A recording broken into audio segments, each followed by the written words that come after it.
இயேசு எருசலேமை நெருங்கி வந்து கொண்டிருந்தார். அவர் சொன்னதை கேட்டுக் கொண்டிருந்தவர்கள் இறை ஆட்சி உடனடியாக தோன்றப் போகிறது என்று நினைத்தார்கள்.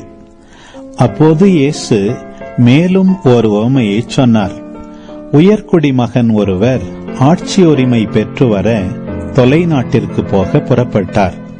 அப்போது அவர் தம் பணியாளர்கள் 10 பேரை அழைத்து 10 மினாக்களை அவர்களிடம் கொடுத்து அவர்களை நோக்கி, நான் வரும் வரை இவற்றை வைத்து வாணிகம் செய்யுங்கள் என்று சொன்னார். அவருடைய குடிமக்களோ அவரை வெறுத்தனர். எனவே இவர் அரசராக இருப்பது எங்களுக்கு விருப்பமில்லை என்று சொல்லி தூது அனுப்பினர். இருப்பினும் அவர் ஆட்சி உரிமை பெற்று திரும்பி வந்தார்.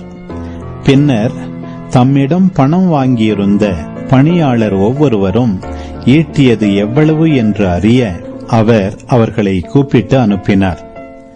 முதலாம் பணியாளர் வந்து, ஐயா, உமது மினாவை கொண்டு 10 மினாக்களை சேர்த்துள்ளேன் என்றார்.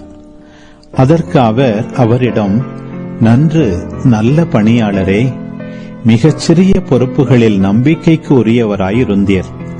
எனவே 10 நகர்களுக்கு அதிகாரியாயிரும் என்றார்.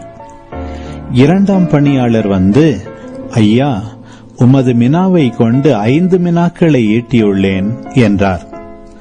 அவர், எனவே நீர் 5 நகர்களுக்கு அதிகாரியாயிரும் என்று அவரிடமும் சொன்னார். வேறொருவர் வந்து, ஐயா, இதோ உமது மினா, ஒரு கைக்குட்டையில் முடித்து வைத்திருக்கிறேன். ஏனெனில் நீர் கண்டிப்புள்ளவர் என்று உமக்கு அஞ்சி இப்படி செய்தேன். நீர் வைக்காததை எடுக்கிறவர், நீர் விதைக்காததை அறுக்கிறவர் என்றார்.